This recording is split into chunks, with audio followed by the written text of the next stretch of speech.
Hello everyone. कैसे हैं आप सब। आज हम बात करेंगे जॉफरी चौसर के बारे में, जो बहुत ही इम्पोर्टेंट राइटर माने जाते हैं इंग्लिश लिटरेचर में। तो सबसे पहले जॉफरी चौसर जो सन ऑफ जॉन चौसर थे, उनके फादर का नाम जॉन चौसर था। वो एक तरह से वाइन मर्चेंट और सेल मेकर और सेलर थे। और चौसर को फादर ऑफ इंग्लिश लिटरेचर भी बोला जाता है, फादर ऑफ इंग्लिश पोइट्री भी बोला जाता है। और इंग्लिश लिटरेचर या फादर ऑफ इंग्लिश पोइट्री इसलिए बोला जाता है क्योंकि जो ओल्ड इंग्लिश है, इनकी इंग्लिश है, वो सबसे पहले इन्होंने ही शुरू की थी लिखना। उससे पहले लैटिन में या फ्रेंच में लिखे जाते थे, तो इन्होंने एक तरह से इंग्लिश में अपने वर्क को लिखना शुरू किया था। आज भी इनके जो वर्ड्स हैं वो यूज़ किए जाते हैं, जो उस टाइम उन्होंने यूज़ किए थे। जो एक तरह से पेपर में इस तरह के क्वेश्चन आ सकते हैं कि किसने चौसर के बारे में क्या लिखा। तो जो ड्राइडन है, उन्होंने कैंटरबरी टेल को मॉडर्न इंग्लिश में रीराइट किया था। और इन्होंने ड्राइडन ने लिखा था चौसर के बारे में हियर इज़ गॉड्स प्लेंटी। और एक और जो कोट था उन्होंने दिया था rough diamond and must first B polished. तो ये दोनों ही ड्राइडन ने लिखे थे चौसर के बारे में। जो अर्नोल्ड थे, उन्होंने चौसर को एक तरह से बोला था कि इनके वर्क में हाई सीरियसनेस की कमी है। जैसे शेक्सपियर का वर्क है, उसमें हाई सीरियसनेस देखी जाती है, उन्होंने उसको परफेक्ट बताया था। लेकिन चौसर के वर्क में हाई सीरियसनेस नहीं है। W.J. लॉन्ग थे, उन्होंने जो कैंटरबरी का प्रोलॉग था उसको प्रोलॉग ऑफ मॉडर्न फिक्शन बोला था, the prologue to modern fiction. जो कैंटरबरी का प्रोलॉग था W.J. लॉन्ग ने।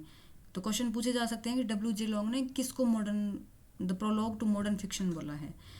एल्ब्रेट ने चौसर को बोला था morning star of renaissance. Chaucer found his native tongue a dialect and left it a language. ये किसने बोला था? लोवेल ने, लोवेज ने।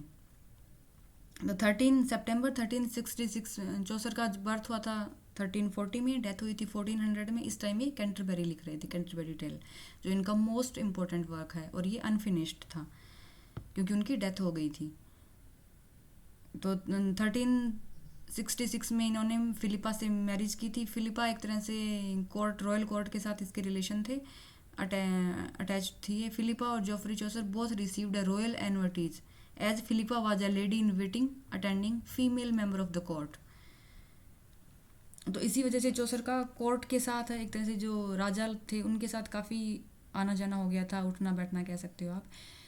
इनको पोइट्स कॉर्नर जो वेस्ट मिनिस्टर एबी है वहाँ पे बरी किया गया था, दफनाया गया था एक तरह से। जो सबसे पहले इनको दफनाया गया था उस टाइम उसको पोइट्स कॉर्नर नाम नहीं दिया गया था। जब चौसर को वहाँ पे बरी किया गया था, पोइट्स कॉर्नर नाम उसको बाद में मिला था। लेकिन सबसे पहले दफनाने वाले या बरी करने वाले जो भी ये पोइट थे, चौसर। इन्होंने 3 किंग्स के साथ काम किया एक तरह से, एडवर्ड थर्ड, रिचर्ड सेकंड और हेनरी फोर्थ। अब हम बात करते हैं चौसर के वर्क्स की। चौसर के इम्पोर्टेंट वर्क्स हैं, सबसे पहले the book of Duchess. The book of Duchess Chaucer को एक तरह से फ्रांस भेजा गया था डिप्लोमेट मिशन के लिए। द बुक ऑफ डचेज ये है, ओटावा राइमा में है। इन्होंने first time Ottawa Raima use किया था। तो और इन्होंने French and experimenting with the various form of poetry. तो इनको फ्रांस भेजा गया था डिप्लोमेट मिशन के लिए। वहाँ पे जॉन ऑफ गोट है, ये इनके बहुत अच्छे फ्रेंड बन गए थे। और उस टाइम क्या हुआ था कि थोड़े टाइम बाद जॉन ऑफ गोट की वाइफ थी ब्लांचे। इनके ये पेज थे, 17 की एज में चौसर पेज बन गए थे। ब्लांचे डचेज ऑफ लैनकेस्टर, इनके ये पेज थे। तो इनकी डेथ हो गई थी, ब्लांचे की, जो जॉन की वाइफ थी। तो ये अपनी वाइफ की डेथ को लेकर बहुत इस लॉस को नहीं एक तरह से बियर कर पा रहे थे, बहुत डीप ग्रीफ में चले गए थे, बहुत डिप्रेशन में चले गए थे। तो इन्हीं को कंसोल करने के लिए, एक तरह से ग्रीफ से बाहर निकालने के लिए ये बुक लिखी थी, the duchess, the book of the duchess. इसमें इन्होंने क्या है कि नरेटर है, इसमें ड्रीम विजन यूज़ किया गया है। नरेटर है वो सो जाता है एक तरह से, फिर उसको ड्रीम आता है, उसको दिखता है कि कोई एक और पर्सन है जो अपनी लवर की डेथ को मोर्न कर रहा है, वो उसके लॉस को एक तरह से नहीं हैंडल कर पा रहा है। तो कैसे इसको रिजॉल्व किया जाता है उसमें बताया गया है। इस पोएम में बताया गया है कि जो लव होता, कोर्टली लव की जो थीम है ना, इसमें कोर्टली लव दिखाया गया है एक तरह से। और कोर्टली लव की थीम फ्रेंच कल्चर से ही आई है इंग्लिश में। इससे पहले इंग्लिश में जो एक तरह से टॉपिक थे, जो थीम थी लिटरेचर के वर्क की, वो सिर्फ वॉर थी, कि वॉर हो रहा है, इसके साथ वॉर, उसके साथ वॉर। इलियाड है, ओडेसी है, जो ट्रोजन वॉर एक तरह से दिखाया गया है। लव की, रोमांस और प्यार, ये सब सिर्फ फ्रेंच कल्चर से ही आए हैं। या फिर जो डे टू डे लाइफ की हार्डशिप थी, कि कैसे लोग अपने आप को सर्वाइव कर रहे हैं, वो इनके वर्क में देखा जाता था। लव फ्रेंच से ही आया है। तो इसमें क्या होता है कि इसमें बताया गया है कि जो इनफिडेलिटी होती है या आपका जो लवर है आपकी आपको छोड़कर चली जाती है, वो बुरी बात होती है, बहुत बुरी बात होती है। लेकिन अगर डेथ हो जाती है ये इतनी बुरी बात नहीं होती है, क्योंकि अगर इनफिडेलिटी आपके साथ होती है तो एक तरह से आपकी जो पास्ट की मेमोरीज होती है वो भी आपको तकलीफ देती हैं, आपका पास्ट भी बर्बाद हो जाता है और फ्यूचर भी बर्बाद हो जाता है, क्योंकि रिलेशनशिप डिस्ट्रॉय हो जाता है उसकी वजह से। लेकिन अगर डेथ हो जाती है तो वो इतना बुरा नहीं होता है, क्योंकि आप उसकी मेमोरीज को याद करके खुश हो सकते हो। तो इसी तरह से उन्होंने उसको कंसोल किया था, जॉन ऑफ गॉड को। ये काफ़ी डिप्लोमेटिक मिशन के लिए जाते रहते थे, इटली जाते थे, फ्रांस जाते थे, तो बिजनेस के लिए। What brought him to Florence where he may have met the great Italian poet Petrarch and Boccaccio और में भी दांते। तो कोई कुछ बोलते हैं कि इनसे मिले थे और कुछ लोग बोलते हैं कि मिले नहीं थे, इनके वर्क्स को पढ़ा था, क्योंकि इनका इन्फ्लुएंस काफ़ी देखा जाता है इनके वर्क में, पेट्रार्क का, बोकेशियो का, कैंटरबरी टेल में जैसे है। तो वर्क का इन्फ्लुएंस देखा था, या मिले थे या इन्होंने इसके वर्क को पढ़ा था। उसके बाद है the parliament of fowls. Parliament of fowls में first mention Saint Valentine's day. Parliament rhyme royal में लिखी गई है, 7 लाइन स्टैंजा होता है, आयम्बिक पेंटामीटर में होता है। जो सेंट वैलेंटाइंस डे है सबसे पहले लिटरेचर में यहीं पे इंट्रोड्यूस किया गया था, और सम स्कॉलर में believe that actually invented the holiday in this poem. ये सबसे पहले यहीं पे इसको एज अ हॉलीडे इंट्रोड्यूस किया गया था। तो इसमें क्या बताया गया है कि the poem began with Chaucer as a narrator lamenting the difficulties of love, the life so short, the craft so long to earn. तो क्राफ्ट का मतलब love, art of love, which the narrator has not mastered. तो एक तरह से उसमें ये master नहीं है। इसमें चौसर को जो नरेटर होता है वो सो जाता है, उसको ड्रीम आता है, वो एक तरह से leads him through a dreamscape and the temple of Venus and bring him to the court of dame nature who is presiding over the birds mating ritual. एक तरह से वो सो जाता है और वो एक जहाँ पे पहुँचता है वहाँ पे बर्ड्स का मैटिंग रिचुअल चल रहा होता है। तो उसमें क्या होता है कि बर्ड्स अपने लिए मैटिंग पार्टनर सेलेक्ट करते हैं। तो सबसे पहले जो बड़े बर्ड्स हैं वो सेलेक्ट करेंगे, उसके बाद जो छोटे बर्ड्स हैं, लेसर बर्ड्स हैं, उनका नंबर आएगा। तो सबसे बड़े जो ईगल हैं वो एक तरह से अपने लिए पार्टनर सेलेक्ट कर रहे हैं। 3 ईगल होते हैं, मेल होते हैं, और एक सिंगल फॉरमेल फीमेल होती है। तो एक सिंगल होती है फॉरमेल, तो 3 ईगल होते हैं, वो एक तरह से फाइट करते हैं कि मैं इसको एज अ पार्टनर सेलेक्ट करूँगा। लेकिन बाद में जो फॉरमेल होता है उसको चांस दिया जाता है कि तू बता तू किसको सेलेक्ट करेगी, तेरे लिए कौन सा परफेक्ट पार्टनर है। वो एक तरह से तीनों को ही रिजेक्ट कर देती है और वो बोलती है कि मैं happily I will wait for the next year to choose a mate. तो जो इससे क्या होता है, जो छोटे पार्टनर होते हैं उनको मौका मिल जाता है अपने लिए, उनका नंबर आ जाता है, उनकी टर्न आ जाती है पार्टनर चूज़ करने के लिए। एंड विल हैप्पीली वेट, ये क्या है, and all begin singing joyfully in celebration of love. तो सारे अपने लिए छोटे वाले पार्टनर चूज़ करते हैं और खुशी खुशी गाना गाते हैं और इस डे को सेलिब्रेट करते हैं। इसी में यही दिखाया हुआ है द पार्लियामेंट ऑफ फॉल्स में। उसके बाद जो नेक्स्ट वर्क है इनका ट्रोइलस एंड क्रिसीड। ये राइम रॉयल में है, कैंटरबरी के बाद सबसे इम्पोर्टेंट ये ही माना जाता है और ये वर्स फॉर्म में है। तो कैंटरबरी के बाद इसी को सबसे इम्पोर्टेंट माना जाता है। इसका जो इन्फ्लुएंस है वो कहाँ से है, वो कैशियो के इल फिलस्ट्रेटो से। इसमें ट्रोजन वॉर को दिखाया गया है। इसमें जो ट्रोइलस होता है वो एक तरह से वॉरियर होता है और वो लव में बिल्कुल विश्वास नहीं करता, कि लव एक स्टूपिड थिंग है, बिल्कुल फूलिश थिंग है, टाइम वेस्ट है और कुछ नहीं है। जो गॉड ऑफ लव होते हैं, क्यूपिड होते हैं, वो एक तरह से एक एरो स्ट्राइक करते हैं इसके ऊपर, जिससे ये प्यार में पड़ जाता है क्रिसीड के। तो पहले तो ये अपने प्यार को एक तरह से छुपाता ही है, क्रिसीड भी और ये भी किसी को बताते नहीं है अपने प्यार के बारे में, क्योंकि इसके लिए तो प्यार एक स्टूपिड थिंग था, टोटल वेस्ट ऑफ टाइम था।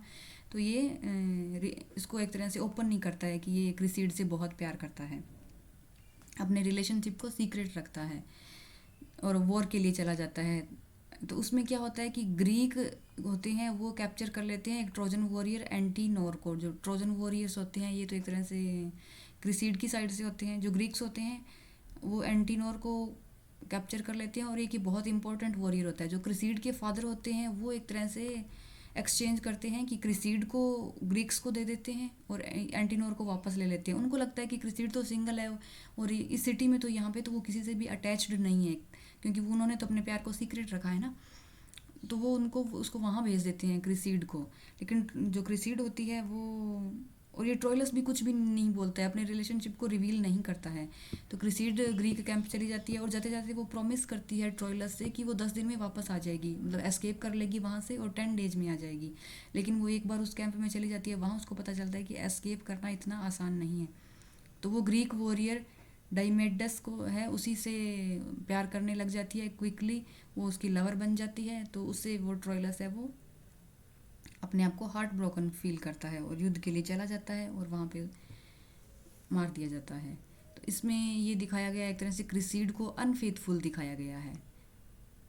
नेक्स्ट है the house of fame. House of fame ये भी ड्रीम विजन है, चौसर के ऑलमोस्ट सारे ही वर्क ड्रीम विजन है। ड्रीम विजन का इन्होंने बहुत यूज़ किया है।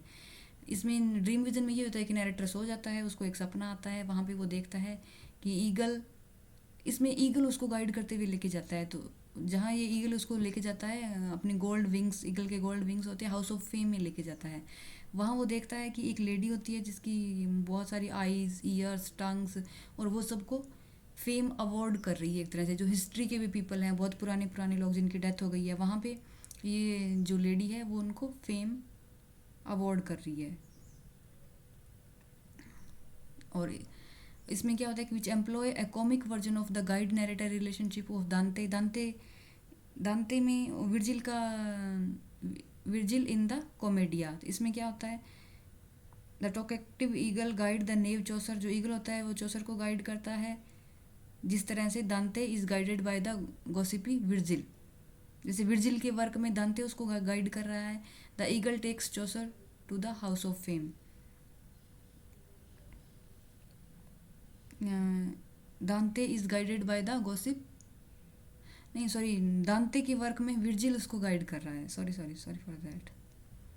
तो दांते इज गाइडेड बाय विर्जिल और इसमें ईगल चौसर को गाइड कर रहा है। और इसका लास्ट वर्क है, लास्ट तो कैंटरबरी है, उससे पहले है the legend of good woman. ये हेरोइक कपलेट में है और 10 सिलेबिक, इसको 10 को मतलब डेका भी बोलते हैं, डेका सिलेबिक लाइन्स में है। हेरोइक कपलेट होती है वो ऑब्वियसली आयम्बिक पेंटोमीटर में होती है। लेजेंड ऑफ गुड वुमन ये चौसर ने इसीलिए लिखा था कि एक तरह से जो ट्रोइलस और क्रिसीड का वर्क है, जैसे क्रिसीड को उसमें अनफेथफुल बताया गया है, तो जो क्वीन है wife of the god of love, Alceste, queen Alceste, वो उसने एक तरह से चौसर को बोला कि तुमने वुमेंस के बारे में बहुत गलत लिखा है। वुमेंस का मतलब ये नहीं होता कि वो हमेशा अनफेथफुल होती हैं, उनमें क्वालिटीज़ भी होती हैं, तो तुम्हें उनकी क्वालिटीज़ के बारे में लिखना चाहिए। Make amends to woman for his depiction of Criseyde, कि एक तरह से क्रिसीड के लिख के तुमने जो वुमेंस की इमेज को ख़राब किया है उसको अब अच्छी वुमेंस के बारे में लिखो, जो हिस्ट्री की अच्छी वुमेंस है उनके बारे में लिखो और उनकी इमेज को ठीक करो।